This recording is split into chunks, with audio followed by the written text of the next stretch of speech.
aqui agora na caminhada ecológica.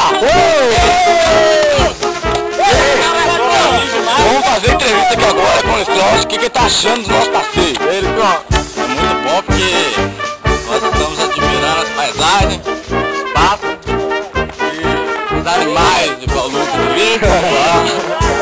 Ei, nós vamos fazer entrevista com o Lucas. Fala aí, Lucas. É, o passeio é bom, né, bicho? É vários bambus no caminho. Ah, não. Tem outros ali, os animais. Tem jupiado no chão. Pois é, agora é o Bino, vamos ver o que tá achando. Fala aí, Bino. Bom não é não, mas... Olha! Tá, ué. Fazer o quê? Aí... É isso aí. É, gente, pra falar também. Você, cara. Nada. Esse encerra. Encerra a gravação aqui agora. Uma boa tarde, tchau. Quero agradecer a Rádio Ouro Preto. É nóis. Bem-vindo. Todo mundo agora. Obrigado, até mais. Tchau.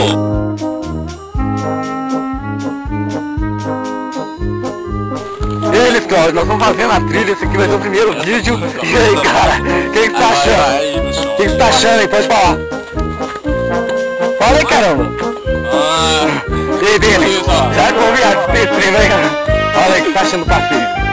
Fala aí, pô. Tá com vergonha. Estamos vendo as paisagens, filma ó. Paisagens. E aí, Lucas, você vinha falar? Bom demais. Beijo, cara.